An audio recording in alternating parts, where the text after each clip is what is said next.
Ladies and gentlemen, I now have the great pleasure of welcoming Ahmet Davutoğlu, the Prime Minister of Turkey. Mr. Prime Minister, you are an author, politician, a statesman, and you led Turkey's foreign policy for 5 years, and 5 months ago you have become your country's Prime Minister. When we met last September in Istanbul, we spoke in depth on your reforms and a host of global challenges, from job creation to geopolitical and humanitarian crisis, and of course also at that time already on the international cooperation in fighting terrorism. In all those issues, your country plays a very important and crucial role if we want to find sustainable solutions.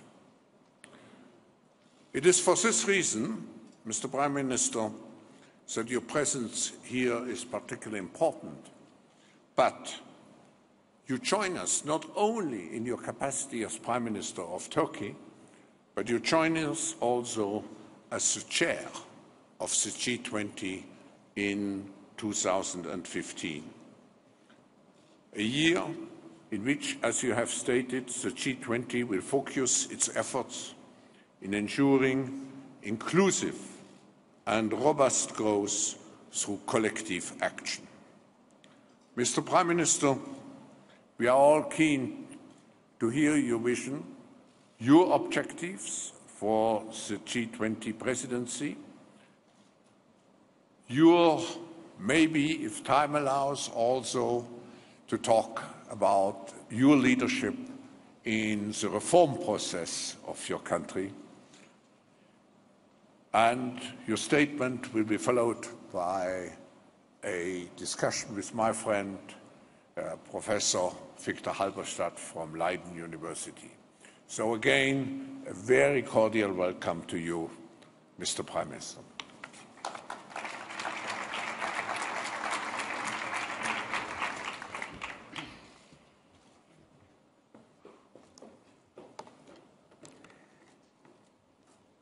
Mr. Chairman, my dear friend Mr. Schwab, distinguished participants, it's a great pleasure for me to address such an esteemed, distinguished audience. World Economic Forum is always the right platform to discuss world economic issues. And this year, I am participating in this platform not only as Prime Minister of Turkey, but also as the presidency of G20. In fact, in the last 25 years after the end of the Cold War, we had several shocks. Geopolitical shift in 1991 after the collapse of Soviet Union, a security trauma or a new security paradigm after 9/11, a global crisis in 2008, global economic crisis, and Arab Spring or political crisis in Mediterranean and in Middle East and North Africa. All these crises, despite of the characters are different, they are integrated and they are affecting all of us in daily politics, in daily economy and in daily life, everywhere.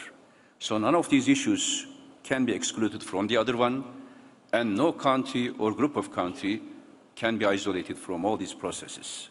Now, maybe in the history of humanity, we need a new sense of common destiny to shape our future in economic, political, cultural sense. A new world order based on inclusiveness is needed. In that sense, in the last 25 years, one of the most successful platform or organization as inclusive from the perspective of inclusiveness and effectiveness is G20. G20 did emerge as a crisis management mechanism regarding financial sector. But in a very healthy transformation and transition, now G20 is not only a crisis management mechanism for financial sector, but also a very efficient policy formation and policy consultation platform among the leading powers. 2008 economic crisis taught us something. A crisis starts as a financial crisis, being transformed into an widespread economic crisis. Then through unemployment, we faced a social crisis, and in many countries we faced also political crisis, instabilities, rise of marginal groups in political life. So a financial crisis end up with a much more bigger crisis. And therefore, G20 in all the summits discusses not only financial issues, but how to fix these integrated processes of crisis. And it has been very successful in dealing with financial crisis, fixing the financial architecture after the crisis. But now there is a need in the sense of mission. G20 has a new mission to form an effective policy coordination platform. In the sense of the structural aspect, G20 is maybe one of the most inclusive participatory process between advanced and emerging countries, group of countries. Therefore, decisions, consultations made in G20 is much more comprising, because representing 2/3 of the world population and also a significant part of the 85% of world economy, a huge impact in that sense. Interestingly, also from the methodological perspective, G20 is original in the sense that it is not a very formal organizational structure. Sometimes some people may say this is a disadvantage, but for us it is an advantage. Having a flexible, informal character, it is much more effective, because there, like in Brisbane when we met as 20 leaders, we didn't read national statements, but it was very informal consultation and direct to the point coordination of the issues. That's the advantage of G20. When we look at the global world economy today, it remains slow, the economic recovery, and uneven. And we are facing big problems. High unemployment is continuing, and it is becoming a long-term structural problem, which may affect political stability, and other social risks may emerge out of these. In 2015, we will have certain uncertainties, like normalization of monetary policy in the US. We all follow this very carefully. Deflationary pressures, particularly in Europe, and also the consequences of lower commodity prices, including oil prices. These are some uncertainties may emerge based on these new parameters. So we need to have a better coordination to face any challenge as the world leaders, for not only for 2015, but for all the next decades, even next century, will be shaped in coming years. Therefore, Turkish priority as G20 presidency had three dimensions, three principles, three criteria you can call: inclusiveness, implementation, and investment. Inclusiveness is essential, as I said, not only for G20, in G20, but also for the world affairs. 2/3 of the world's population, G20, and also 50% of the world's poor population. Now, one of the main target priority of Turkey will be how to make G20 process, meetings, decisions more inclusive, and how to have an access to non-G20 countries, group of countries, like LIDC. Turkey has been the coordinating country of least developed countries for 10 years, and 2016 we will be having a review conference. We want to have a strong LIDC's perspective into the different work streams of G20, so that G20 will not be seen like an elite of world economy, but it is very important for us to make G20's work next year as inclusive as possible, having access to LIDC, low-income developing countries especially. Therefore, we will make references to UN post-2015 development agenda, and we will make special effort for the basic necessities of LIDCs, like food security and nutrition framework. We will be the first presidency to implement the G20 Food Security and Nutrition Framework, and we are planning to have a G20 Agricultural Ministerial meeting to discuss especially how to minimize waste and waste of food, and how can we guarantee the basic needs of LIDC's agricultural framework. Similarly, in domestic dimension, in every country as well as in the world, we are planning to bring the inclusiveness to reduce the gap in participation rates between men and women in G20 countries by 25% by 2025. This gap is important. We want more women participation in all fields of economy as well as in daily life. This will bring, if we reach this target in 2025, bring more than 100 million women into the labor force and significantly contribute to our efforts to reduce unemployment and inequality. Inequality is important not only between men and women, but in general for social cohesion, for social peace, and for economic recovery. We will make special references to youth unemployment, which is a real risk for many countries. If young generation is unemployed, you can expect any type of tension, risks, and confrontational attitudes. Today, we have to deal with the problem of 75 million unemployed youth around the world. And this employment, from this perspective, will be another priority area for us. One important issue which will bring to the agenda of international economy and global structure is integrating SMEs into the global value chain, small and medium enterprise.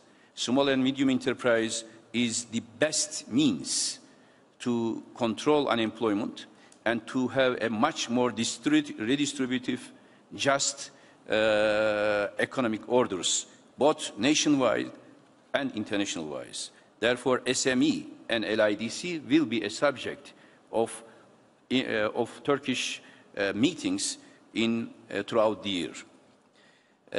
In OECD study shows clearly inequality not only has a negative impact on economic growth, but also it causes social and political instability, as I said. The second principle, priority, will be implementation. G20, despite of the fact that it is an informal, flexible platform, many of the decisions being taken there is well implemented. The basis here is trust and confidence to the structures, to the platform. Even for domestic economic policies, the main reference point is trust and confidence. If you have political stability, trust and confidence, you can manage any economic crisis. Therefore, we will be looking and having a follow-up mechanisms how to implement decisions being taken by G20. If fully implemented, G20 growth strategies agreed in Brisbane, all of us, will lift the G20's GDP by 2.1% by 2018. And if this is being achieved, there will be more than $2 trillion to be added to the global economy, and which will create millions of jobs, as well as which will raise non-G20 GDP by 0.5%. This is also essential for the spread of the wealth, and we will be offering a mechanism how to implement this principle to reach 2.1% raise of GDP in 2008. This additional growth is very needed because recent World Bank statistics and and forecasts says clearly that in 2015 and 2016, the growth rate will downgrade to 3% and 3.3%, which is very low compared to our targets. Third pillar will be investment, because investment is the basic force for economic growth. It is estimated that $70 trillion need to be invested in global infrastructure over the next 15 years. To achieve this goal, for those countries with fiscal space, it could be possible to mobilize public resources to raise infrastructure investments without jeopardizing medium-term fiscal frameworks. As you know, there is around more than $7 trillion of government debt that is negative yielding, and this is a big potential we can mobilize. Therefore, other than that, we will propose that we have to find alternative channels of financing infrastructure investments like Islamic financing, like learning from each other, public-private partnership to increase the investment level. Here, three areas I want to mention regarding investment: trade, energy, and climate. Trade is important for growth, and today G20 is representing 76% of world trade. We need to have an open and functioning multilateral trading system. This is very important. Bilateral, regional, plurilateral arrangements should be consistent to each other. I can give you one example directly related to Turkish economy. Now we are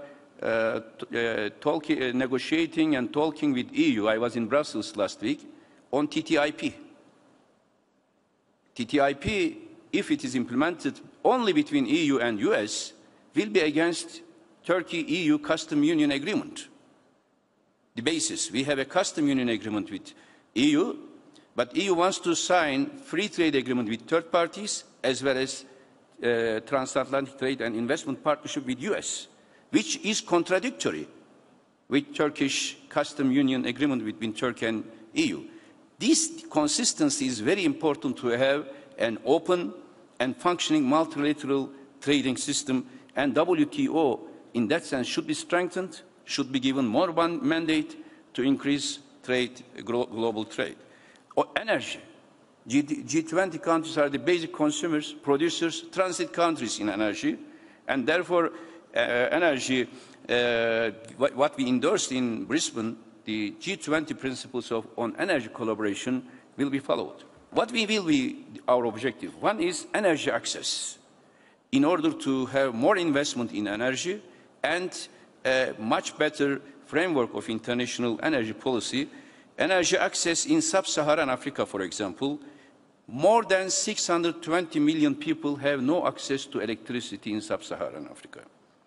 This should be solved for the just economic order as well as for the new framework of energy policies. And energy, second area in energy investment, where the IEA estimates $66 trillion is required for energy needs and investments until 2040. Therefore, we are planning to organize, first time ever, an energy ministers meeting of G20 in 2015 to discuss all these issues. Of course, climate will be at the top of our agenda, especially regarding to the post-2020 climate change negotiation process. Turkey is fully committed to negotiations under the UN framework, and we hope there will be a fair, flexible, and inclusive, legally binding agreement in Paris. There are certain hesitations to talk on climate in G20. We know this, but at the same time, we are sure that there is a need of a joint, strong message for the future of our planet. Lastly, I want to share one anecdote in order to explain how we approach to global economic crisis, global climate issues as well.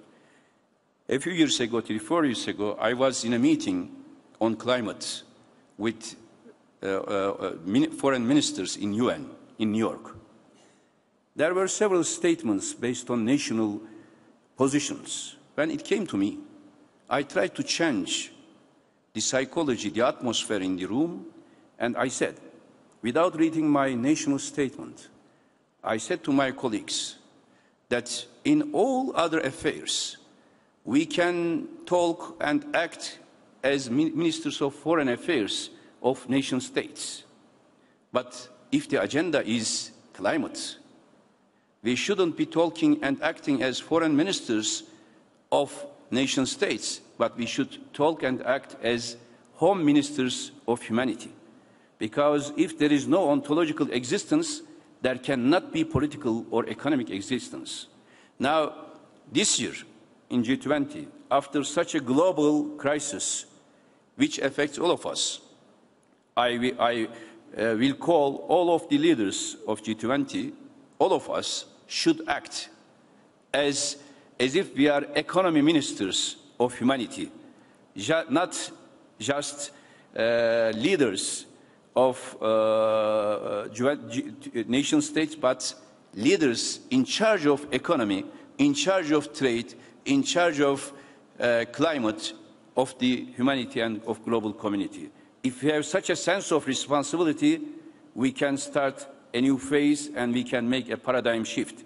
But if we try to defend our national interest rather than thinking and projecting for the future of humanity, that platform will not be helpful and inclusive. I hope the Turkish presidency in G20 will bring new assets for the world economy and will help to resolve all the pending issues, especially economic growth and unemployment. Thank you very much.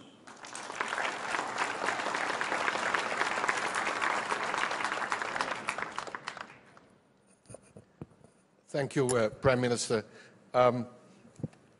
We have both spent a long life in academia, and we are not used to being cut short or having time limits. But we have to live with the reality of the World Economic Forum, as you and I both know. So we have only 10, 12 minutes for the remainder of this session, which is because the planes have arrived late. So if you will excuse me, I would like to ask you two specific questions. The first one is, what are the specific obstacles you foresee in the many objectives you have set for in your agenda? It's a rich agenda and you have reflected very wisely on it, but there must be serious obstacles, specific obstacles which you foresee.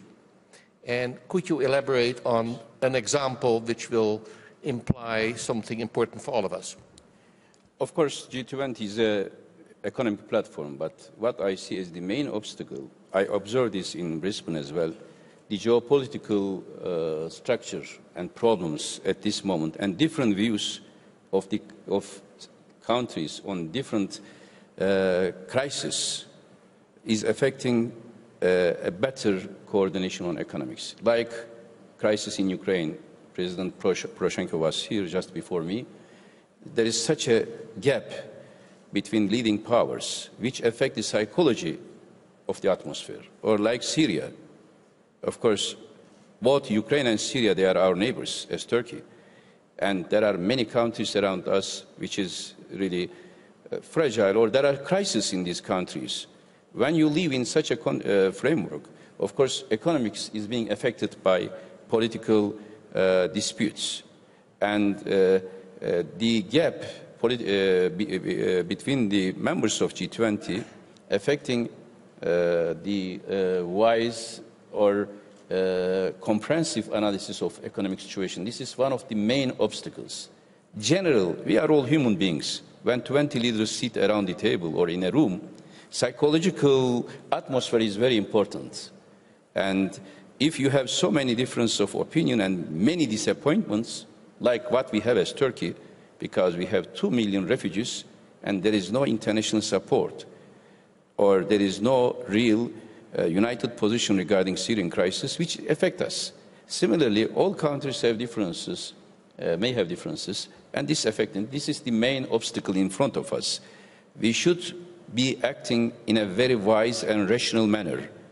Rather than focusing on differences, it is now time to unite on what we agree, especially in economics. Economics, the main principle is rationality. If you act irrationally in economic life, that will have other political consequences. This is the main obstacle. 2015, all these crises will be still in the agenda, and Turkey, as the center of all these political issues, will try to make some positive contributions to resolve these issues, as well as not to make these political obstacles as a barrier in G20 agenda. But if I may follow up on that, Prime Minister, the world around you, the region around you, the neighborhood has changed dramatically in the past few years. And so then the question is, given the fact that your role in that and your position in that neighborhood has also changed, there's of course the question whether you can play the bridging role, the unifying role in the G20, which is required. Mm-hmm. You must have given that serious thought, so I'd like to hear what that implies. Yeah, that's important. Our position from 1990s until now, but especially in last 12 years, Turkey has led all the process of mediation, conflict resolution. I have here my close friend Vuk Jeremic, when we established Turkey, Bosnia, Serbia trilateral process as three ministers, that it created a new atmosphere in Balkans. Similarly, we established high-level strategic cooperation mechanisms with Ukraine, with Russia, conflicting countries, which ease detention, and for us, economic interdependence is very important as a means of peacemaking. If economies are interdependent, it is less possible to have political crisis. Turkey, with a strong democratic foundation, rise of economic growth, despite of all this crisis, our economy is the second biggest growing economy in Europe and third in OECD. And one of our per capita income has increased 4 times in the last 12 years. We are self-confident. Our system is functioning, democratic economic system. That is itself is a positive contribution to regional peace. But as the neighbor which has been affected heavily by the crisis in Syria and Iraq, we have certain concerns we are always sharing with our colleagues, with all of us, when we sit, we don't talk only economics, but also politics. And in this sense, Turkey, as a non-sectarian, non-ethnic policy principle, can help to many of these issues. I can give you a list of mediation efforts we did, but we don't have time. We can do similar efforts together, but important is we have to unite on the basic values of international system, to act together on humanitarian tragedies like refugees and on all crimes against humanity, regardless, maybe terrorism, maybe other brutalities, we have to act united. Thank you, Prime Minister. I'm afraid this brings this session to an end, given the fact that there's another one. We hope to hear you again a year from now with the results. Next year, we hope we can see the positive results of Turkish G20 presidency. Thank you very much. Thank you. Thank you very much.